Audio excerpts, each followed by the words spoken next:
Hey guys, welcome back to my channel. Ngasi akhoi Jagiroad ki park ama yengba lai Nizora park haina. So mayam da yenghalage park se let's check it out. Park se fana chaw ko dugai magi entry fees na per adult ki 20 rupees lowri dugai below 5 years low de paisa amta ingangi. So park se family park ni yamna phajai ki koirasi.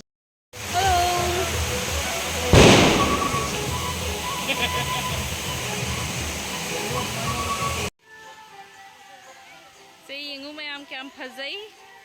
Decoration से मगी wow क्या फजना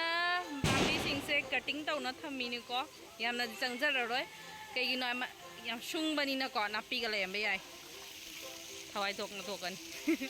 just joking याम फजई मोगी park से family park की इंगांग सिंह छाना बगी चु मयाम लेसिदा सिगा fountain अमसु लैरे fountain सिगा crocodile अनि सु लै से कोकोडाइल अनि सिगी मयाइ दा इन फोटो लौरागे आइगी वीडियो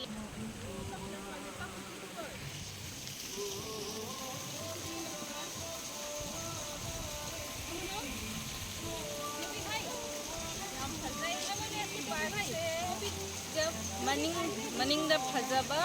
वाटरफॉल अमसु यंगनगे मयाम दा यंगो वाटरफॉल से क्या आम फजै है ना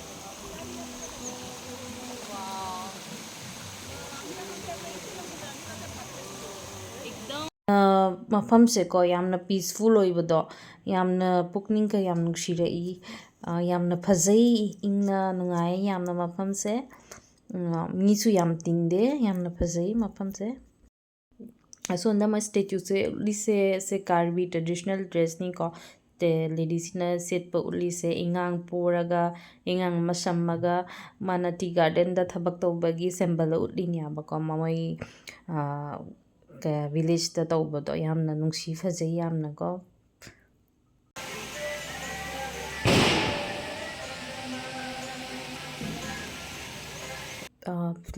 पार्क से चंबगा राइट साइड इंगा सिंह भी सानबगी प्लेग्राउंड थमे को दोसे विदाउट एनी कॉस्ट नि कैसुम मागी तोंगाना पैसा पे तौबै मथौ तादे फ्री दनी इंगा सिंह सानबगी प्लेग्राउंड से यामना फजई यामना प्लेग्राउंड फजई पार्क से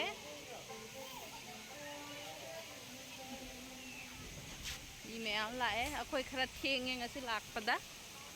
so kesum nate ma'am ai time da लाए एकदम 40 minutes ले आएगी महुता so 40 minutes से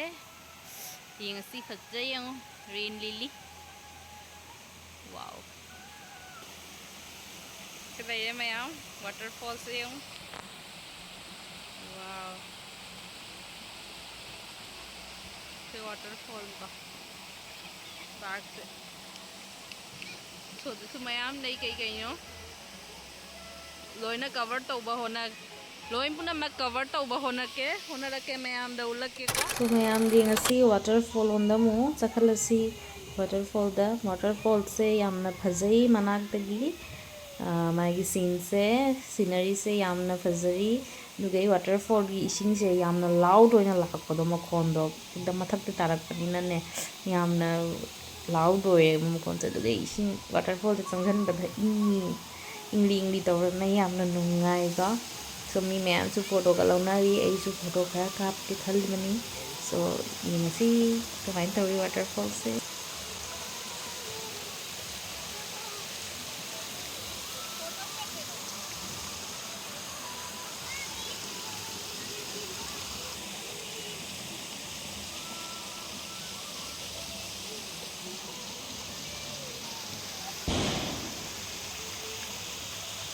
photo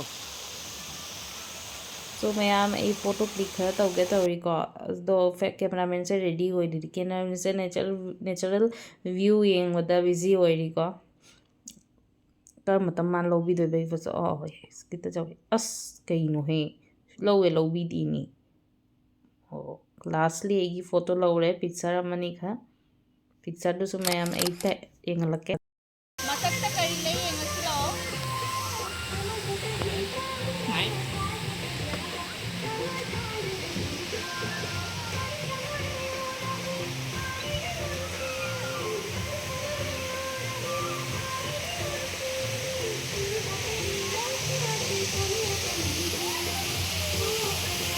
Yang one step ini, one step ini yang nawangi kamu nawar.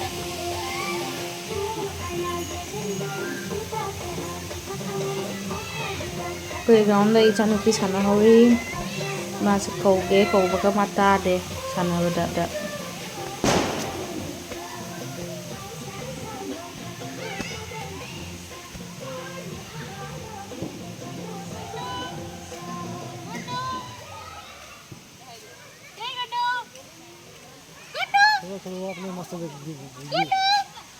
Guddu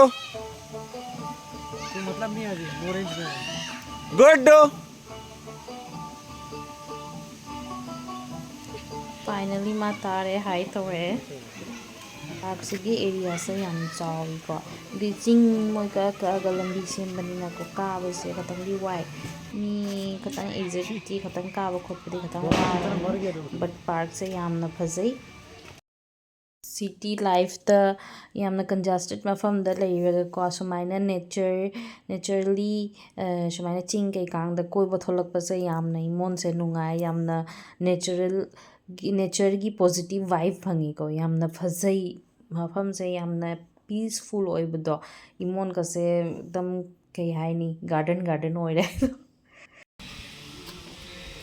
Dinosaur mana iya mayam yengo. Dinosaur से यम Yang fajare dinosaur saya yang caw deh. Zoom नहीं हुआ itu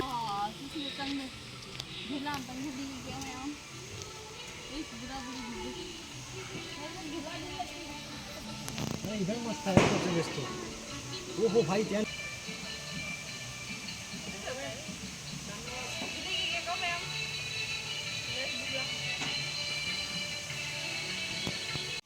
finally lapana uwa dinosaur dugi manakta lae ai siga isu fi photo pose ama logige photo amna pigige pose ama yamna chawe dinosaur se as asengbuda dinosaur se lai su chawi ni ko sumai di chawron duk ti chawron mani akoigi park siga sumaina dinosaur ka salai se ingang singa yamna enjoy tawbado yengaga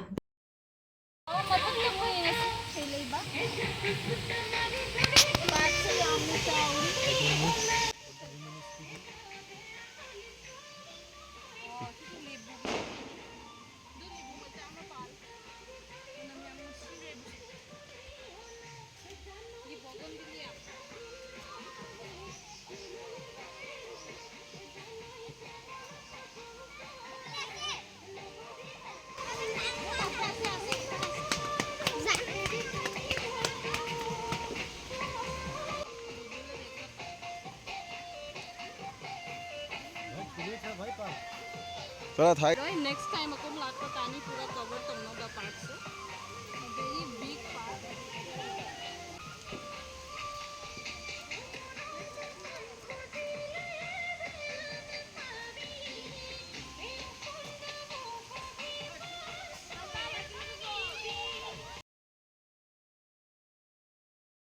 mathakta tree house amasu leirame yamna phajai so sigasu aina photo amani khalawrage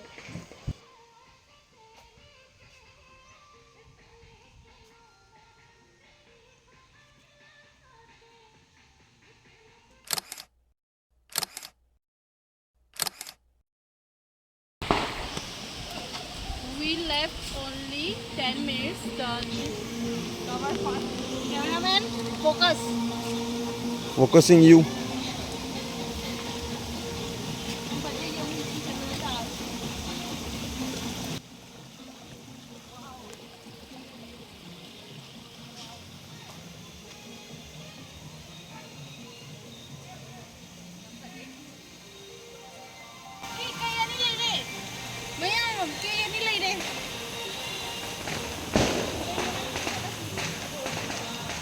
anaconda Bagh Be careful, cameraman, be careful. I'm slowly.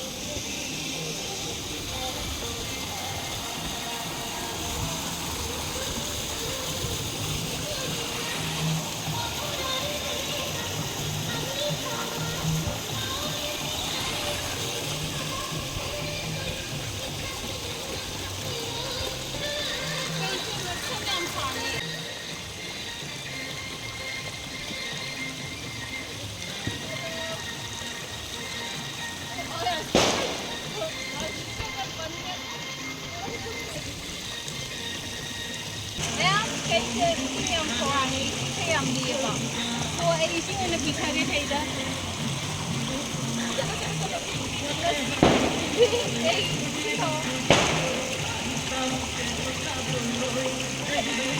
अरे पानी में photo लो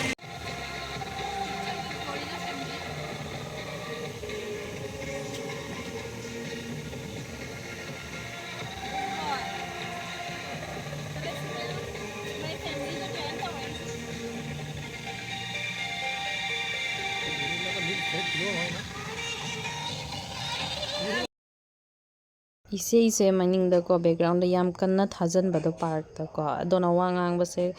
ꯚꯤꯗꯤꯑꯣꯁꯤꯒ ꯈꯇꯪ ꯅꯨꯡꯉꯥꯏꯇ꯭ꯔꯦ ꯁꯣ ꯑꯣꯏꯅ voice ꯀꯩꯅꯣ ꯑꯣꯏꯅ ꯑꯥꯔꯇꯦꯐꯦꯛꯇ ꯑꯣꯏꯅ ꯍꯥꯞꯄꯦ ꯁꯣ ꯃꯌꯥꯝꯁꯨ ꯑꯗꯨꯝ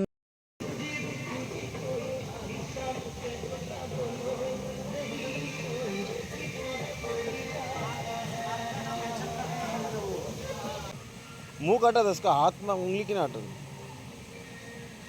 नागिन लगी येता येता यार चल ꯕ꯭ꯔꯗꯔꯅ ꯑꯩꯁꯦ ꯅꯥꯒꯤꯟ ꯃꯥꯜꯂꯦ ꯁꯣ ꯑꯩ ꯃꯐꯝ ꯑꯝꯇꯒ ꯊꯥꯗꯣꯛꯇ꯭ꯔꯦ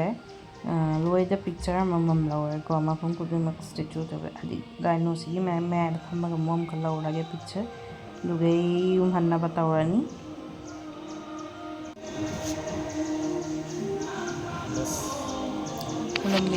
ꯕꯦꯛꯒ꯭ꯔꯥꯎꯟꯁꯤꯒ ꯑꯁꯥꯃꯤꯁ ꯕꯤꯍꯨꯒꯤ ꯗꯥꯟꯁꯀꯤ ꯃ꯭ꯌꯨꯖꯤꯛ ꯊꯥꯏꯀꯣ ꯕꯤꯟꯁꯁꯦ ꯇꯥꯕꯗ ꯖꯒꯣꯏ ꯑꯗꯨꯝ ꯁꯥꯗꯣꯛꯅꯤꯡꯉꯤ ꯁꯣ ꯃꯌꯥꯝ ꯉꯁꯤ ꯌꯥꯝꯅ ꯃꯤꯉꯣꯟꯁꯦ ꯍꯦꯞꯄꯤ ꯑꯣꯏꯀꯣ ꯌꯥꯝꯅ ꯍꯦꯞꯄꯤ ꯑꯣꯏꯔꯦ ꯑꯩ ꯌꯥꯝꯅ ꯅꯨꯃꯤꯠ ꯃꯇꯨꯡꯗ ꯑꯩ ꯌꯨꯝꯗꯩ ꯊꯣꯛꯂꯛꯑꯒ ꯀꯣꯏꯕ ꯊꯣꯛꯂꯛꯄꯅꯤꯀꯣ ꯑꯗꯨꯅ ꯌꯥꯝ ꯅꯨꯡꯉꯥꯏ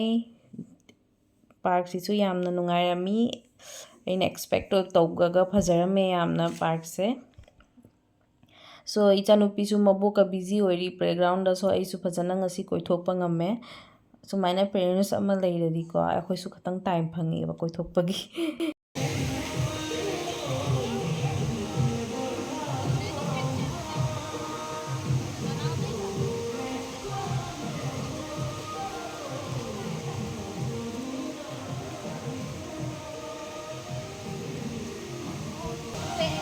ꯁꯥꯟꯅꯕꯒꯤ ꯃꯣꯏꯒꯤ ꯀꯩꯅꯣ ꯏꯀ꯭ꯋꯤꯞꯃꯦꯟꯁꯤꯡꯁꯦ ꯁꯤꯗ ꯁꯦꯝꯃꯤ ꯃꯁꯥꯅꯀꯣ ꯁꯤꯗ ꯁꯦꯝꯃꯒ ꯑꯗꯨꯝ ꯃꯊꯪꯗ ꯑꯅꯧꯕ ꯃꯐꯝꯗ ꯖꯣꯏꯟ ꯇꯧꯕ ꯌꯥꯝ ꯐꯖꯩ ꯑꯅꯧ ꯑꯅꯧꯕ ꯏꯀ꯭ꯋꯤꯞꯃꯦꯟ ꯃꯣꯏ ꯁꯦꯝꯃꯤ ꯃꯟꯗꯤꯔ ꯑꯃ ꯂꯩ ꯁꯣ ꯃꯌꯥꯝꯁꯨ ꯁꯤꯒ ꯀꯣꯏꯊꯣꯛꯄ ꯂꯥꯛꯄ ꯌꯥꯅꯤ ꯁꯣꯅꯥꯄꯨꯔꯣꯝꯗ ꯀꯣꯏꯕ ꯂꯥꯛꯑꯁꯨ ꯖꯥꯒꯤꯔꯣꯗ ꯂꯥꯛꯑꯒ ꯅꯤꯖꯣꯔꯥ ꯄꯥꯔꯛ ꯍꯥꯏꯗꯤ ꯑꯗꯨꯝ ꯃꯌꯥꯝꯅ ꯈꯪꯕꯤꯒꯅꯤ ꯃꯐꯝꯗꯣꯀꯣ ꯑꯗꯣ ꯃꯐꯝꯁꯦ ꯌꯥꯝꯅ ꯐꯖꯩ ꯑꯉꯥꯡꯁꯤꯡꯒꯤ ꯁꯥꯟꯅꯐꯝꯁꯨ ꯂꯩꯔꯦ ꯑꯍꯟꯁꯤꯡꯁꯨ ꯕꯣꯔ ꯑꯣꯏꯔꯔꯣꯏ ꯑꯉꯥꯡꯁꯤꯡ ꯁꯥꯟꯅꯔꯒ ꯃꯌꯥꯝ ꯑꯗꯨم ꯀꯣꯏꯊꯣꯛꯄ ꯌꯥꯅꯤ 2 hours ꯐꯖꯅ ꯀꯝꯄ꯭ꯂꯤꯠꯂꯤ ꯑꯩꯈꯣꯏ ꯀꯣꯏꯕ ꯌꯥꯅꯤ ꯄꯥꯔꯛꯁꯦ ꯂꯥꯏꯁꯨ ꯈꯣꯏꯔꯝꯃꯦ ꯃꯈꯥꯗꯩ ꯑꯗꯨꯝ ꯈꯣꯏꯔꯝꯃꯒꯦ ꯃꯊꯛꯇꯩ ꯀꯥꯔꯨꯒꯦ ꯃꯐꯝ ꯂꯥꯛꯄꯅꯤꯅꯀꯣ ꯅꯨꯡꯉꯥꯏꯇ꯭ꯔꯦ ꯃꯊꯛ ꯀꯥꯅ ꯈꯣꯏꯔꯝꯕꯗꯣ ꯃꯈꯥꯗꯩ ꯑꯣꯏꯅ ꯑꯗꯨꯝ ꯈꯣꯏꯔꯝꯖꯔꯦ ꯏꯁꯣꯔꯗ ꯈꯣꯏꯔꯝꯖꯔꯦ ꯄꯨꯝꯅꯃꯛꯀꯤ ꯑꯋꯥ ꯑꯅꯥ ꯀꯌꯥ ꯂꯣꯏ ꯀꯣꯛꯍꯟꯕꯤꯌꯨ ꯍꯥꯏꯅ ꯏꯁꯣꯔꯗꯩ ꯑꯍꯦꯟꯕ ꯀꯔꯤꯁꯨ ꯂꯩꯇꯦ ꯏꯁꯣꯔꯅ ꯉꯝꯒꯦ ꯍꯥꯏꯗꯤ ꯄꯨꯝꯅꯃꯛ ꯉꯝꯃꯤ ꯏꯁꯣꯔꯗ ꯊꯥꯖꯕ ꯑꯩꯈꯣꯏ ꯊꯝꯒꯗꯕꯅꯤ ꯑꯩ ꯀꯣꯏꯔꯛꯑꯦ ꯐꯖꯅ ꯄꯥꯔꯛꯁꯦ ꯍꯧꯖꯤꯛ ꯑꯉꯥꯡꯁꯤꯡꯒ ꯉꯥꯛꯇꯪ ꯇꯥꯏꯝ ꯁ꯭ꯄꯦꯟ ꯇꯧꯔꯤ ꯁꯦ ꯑꯩꯅ ꯄꯥꯝꯃꯤꯁꯦ ꯏꯆꯦꯃꯟꯒꯤ ꯃꯆꯥꯅꯤ ꯁꯣ ꯃꯥꯒ ꯑꯉꯥꯡꯁꯤꯡꯒꯁꯨ ꯈꯔ ꯇꯥꯏꯝ ꯁ꯭ꯄꯦꯟ ꯇꯧꯔꯤ ꯌꯥꯝꯅ ꯇꯨꯃꯤꯟꯅ ꯂꯩ ꯑꯉꯥꯡꯁꯤꯡ ꯅꯨꯡꯁꯤꯖꯩ ꯌꯦꯡꯉꯨ ꯑꯗꯨꯝ ꯃꯣꯏꯅ ꯇꯤꯛ ꯇꯤꯛ ꯂꯥꯎꯋꯦ